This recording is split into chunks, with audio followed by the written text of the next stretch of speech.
स्वागत है दोस्तों। आज मैं अपनी बहनों के लिए बहुत अच्छी वीडियो लेके आई हूँ, क्योंकि बहुत सी बहनों के कमेंट होते हैं कि मैम मासिक धर्म में यानी पीरियड्स में हमें मतलब पाठ पूजा करनी चाहिए कि नहीं, कितने दिन में करनी चाहिए, अगर मतलब व्रत के बीच में अगर हमें मासिक धर्म हो गया है तो हमें क्या करना चाहिए, वो काउंट में आएगा कि नहीं। मतलब आज मैं आपको मतलब शास्त्रों के अनुसार जो वर्णित है उन सब की मैं जानकारी दे रही हूँ कि आपको मासिक धर्म में किन नियमों का, किन बातों का ध्यान रखना चाहिए और कब पाठ पूजा करनी चाहिए और कौन से व्रत करने चाहिए और कौन से व्रत को नहीं करना चाहिए। तो दोस्तों उसकी मैं संपूर्ण जानकारी दे रही हूँ। उसे जानने से पहले जो पहली बार मेरी वीडियो को देख रहे हैं प्लीज़ मेरे चैनल को सब्सक्राइब करें, बगल में बेल आइकन को दबा दें, जिससे मेरी आने वाली सभी वीडियो का नोटिफिकेशन सबसे पहले आप तक पहुँच सके। दोस्तों हमारे शास्त्रों के अनुसार देखिए, जो मासिक धर्म में पीरियड्स है, रजस्वला भी कहते हैं जिसे, 3 दिन तक मतलब जो स्त्री है, जो महिला है, बहुत ही अशुद्ध मानी जाती है। इन दिनों में उसे देखिए खाने पीने की वस्तु भी नहीं बनानी चाहिए, मतलब रसोई नहीं बनानी चाहिए और मतलब पाठ पूजा तो बिल्कुल भी नहीं करनी चाहिए। अगर देखिए, अगर आपने कोई व्रत रखा है, आपने पाठ पूजा कर ली है और बीच में आपको, जैसे आपको नहीं पता लगा, आपने बीच में मतलब आपको मासिक धर्म हो गया, तब देखिए अगर आपने पाठ पूजा कर ली है तब तो मतलब आपका जो व्रत है काउंट में आ जाता है। लेकिन अगर आपने पाठ पूजा नहीं करी है, उससे पहले अगर आपको मासिक धर्म यानी पीरियड्स हो गए हैं तो आपको व्रत नहीं करना चाहिए और ना ही वो व्रत काउंट में आता है।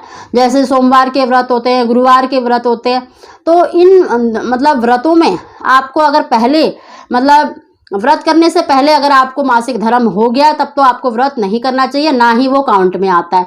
और जब आप शुद्ध हो जाते हैं, जो बिल्कुल भी आपको ब्लडिंग नहीं हो रही, देखिए वैसे तो स्त्री चौथे दिन से शुद्ध मानी जाती है, लेकिन बहुत सी बहनों को देखिए 6-7वें दिन तक भी पीरियड्स होते हैं तो वो शुद्ध नहीं मानी जाती, वो पाठ पूजा नहीं कर सकती। जिन भी महिलाओं को देखिए 3-4 दिन तक मतलब पीरियड्स होते हैं, उसके बाद वो बिल्कुल भी उनको पीरियड्स नहीं होते, तब वो देखिए 5वें-6ठे दिन से शुद्ध मानी जाती हैं। 5वें दिन से वो रसोई बना सकती हैं और 6ठे दिन से वो पाठ पूजा मतलब अपना सिर वगैरह धोकर पूरा मतलब शुद्ध होकर मतलब पाठ पूजा कर सकती है, मंदिर जा सकती है, पाठ पूजा मतलब कर सकती है, व्रत कर सकती है। दोस्तों जिन भी महिलाओं को अगर मतलब 6-7वें दिन तक पीरियड्स होते हैं और जब वो बिल्कुल मतलब बंद हो जाते हैं तब वो शुद्ध मानी जाती है, सिर धोकर वो भी शुद्ध मानी जाती हैं, तो वो 8वें दिन से मतलब पाठ पूजा कर सकती हैं। रसोई तो देखिए मजबूरी है, 3-4 दिन में आप बना सकते हैं। अगर आपके घर में कोई रसोई बनाने के लिए नहीं है, कोई दूसरी महिला नहीं है, तब तो देखिए आप रसोई बना सकते हैं, क्योंकि कोई ऑप्शन ही नहीं है तो मजबूरी में हमें बनाना भी पड़ता है। लेकिन जितने नियम आपसे निभाए जाएं उतने नियम अवश्य ही निभाने चाहिए।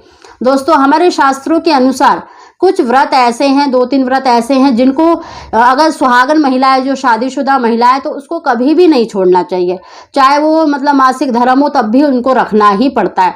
देखिए इनमें जैसे करवा चौथ का व्रत है, पति के लिए रखा जाता है, और संतान के लिए जो व्रत आते हैं, सकट चौथ आता है, अहोई अष्टमी आती है, तो इन व्रतों को मतलब जो शादीशुदा है वो बिल्कुल भी नहीं छोड़ सकती। चाहे आपको पीरियड्स हो रहे हैं तब भी आपको व्रत करना होता है, लेकिन आप पाठ पूजा नहीं कर सकती। आप अपने बदले मतलब किसी भी सुहागन महिला से या अपने घर में या अपने आस पड़ोस की महिला से पूजा करा सकती हैं। मतलब व्रत तो आपको ही रखना है, आपको ही भूखा रहना है, लेकिन पाठ पूजा आप किसी दूसरे से करवा सकते हैं, अपने पति से करवा सकते हैं या फिर मतलब किसी भी सुहागन महिला से करवा सकते हैं। और जब जैसे रात के समय चंद्रमा को या तारे को अर्घ देना होता है तब आप अपने पति से करवा सकते हैं या किसी भी सुहागन महिला से जल अर्पित करवा सकती हैं। मतलब आप पाठ पूजा नहीं कर सकते, लेकिन व्रत आपको ही रखना होता है। ये 2-3 व्रत हैं जो मतलब नहीं छोड़े जाते। बाकी देखिए एकादशी का, नवरात्रि का या सोमवार का या गुरुवार का व्रत है, तो वो देखिए आपने जैसे 16 सोमवार करें तो देखिए उनको आपको जैसे पीरियड्स है तो आप नहीं कर सकते, आप उन दिनों को छोड़ दें और वो मतलब खंडित नहीं माने जाते। क्योंकि देखिए ये जो मासिक धर्म है, पीरियड्स है, ये भी भगवान की बनाई हुई चीज़ है, और उन दिनों को अगर हम छोड़कर जब हम शुद्ध हो जाते हैं तब हमें व्रत रखना चाहिए और तभी उनको मतलब काउंट में लिया जाता है। मतलब जब आपने शुद्ध होकर व्रत रखा है तो तब से आप काउंट करें, मतलब उस दिन को छोड़ दें जो आपने मतलब पीरियड्स में जो दिन आया है, तो उस सोमवार को आप छोड़ दें और नेक्स्ट सोमवार से आप व्रत कर सकती हैं और उसी को आपको काउंट करना चाहिए। देखिए जिन भी मेरी बहनों को कोई हारी बीमारी है या डॉक्टरी तौर पर जिनको 15 दिन में या फिर 20 दिन में पीरियड्स हो जाते हैं, मतलब 15-15 दिन में पीरियड्स होते हैं, तो उनको देखिए पाठ पूजा करनी चाहिए कि नहीं। देखिए रसोई तो आप बना सकती हैं क्योंकि मजबूरी है कि आपको हर 15 दिन में पीरियड्स होते हैं, लेकिन देखिए पाठ पूजा जैसे प्रसाद वगैरह या पाठ पूजा की वस्तुओं को नहीं छूना चाहिए।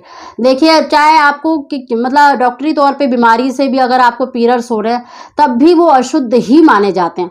मतलब आपको पाठ पूजा नहीं करनी चाहिए, मंदिर में नहीं जाना चाहिए, प्रसाद वगैरह या पाठ पूजा की चीज़ों को नहीं छूना चाहिए। बाकी आप रसोई बना सकती हैं।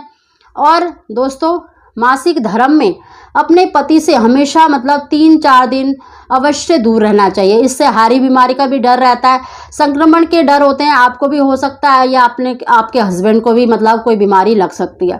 तो 3 दिन या 4 दिन जब आपके मासिक धर्म होते हैं, पीरियड्स होते हैं, तो उन दिनों में अपने हस्बैंड से भी दूरी अवश्य बनाए रखनी चाहिए। दोस्तों जैसे मासिक धर्म होते हैं या पीरियड्स के समय पर अगर आपने गलती से जैसे पाठ पूजा की चीज़ों को छू लिया है तो देखिए तब मतलब हमें दोष नहीं लगता। लेकिन अगर आप जानबूझ के मतलब पाठ पूजा की चीज़ों को छूते हैं, स्पर्श करते हैं, प्रसाद मतलब बनाते हैं, तो देखिए बहुत दोष लगता है। और इन्हीं दोषों के निवारण के लिए ऋषि पंचमी का व्रत भी बनाया गया है कि अगर हमसे देखिए मासिक धर्म में मतलब पीरियड्स के समय पर जो हमसे देखिए भूल चूक में जो मतलब पाप हो जाते हैं उसकी मुक्ति के लिए ऋषि पंचमी का व्रत भी करना चाहिए दोस्तों। लेकिन देखिए अगर आप जानबूझ के कर रहे हैं तो उनके लिए देखिए क्षमा नहीं मिलती है। कोई भी काम हो, चाहे अगर कोई भी पाप हो, अगर आप जानबूझ के करते हैं तो उनके लिए मतलब उनका दोष अवश्य ही लगता है। लेकिन आपको नहीं पता लगा, जैसे आपको मासिक धर्म हो गया है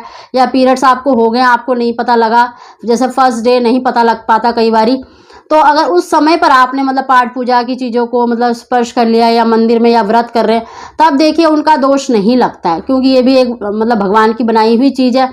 लेकिन अगर आप जानबूझ के किसी भी मतलब चीज़ को ऐसे करते हैं तो निश्चित ही आपको दोष लगता है। तो दोस्तों जितने नियम हो सके निभाने अवश्य चाहिए। जैसे आप रसोई देखिए, अगर रसोई बनाने के लिए आपके घर में कोई दूसरा मतलब दूसरी पर्सन नहीं है तब तो आप बना सकते हैं, लेकिन पाठ पूजा की चीज़ों से दूर रहना चाहिए। पाठ पूजा नहीं करनी चाहिए, मंदिर की मतलब मंदिर में पाठ पूजा नहीं करनी चाहिए, ना ही मंदिर जाना चाहिए। इन चीज़ों का अवश्य ध्यान रखें दोस्तों। देखिए जितने नियम निभाया जाए उतने नियम अवश्य ही निभाइए। और अगर आपको हमारी जानकारी पसंद आई हो तो प्लीज़ इसको लाइक और शेयर अवश्य करें। आप सभी को ओम श्री गणेशाय नमः।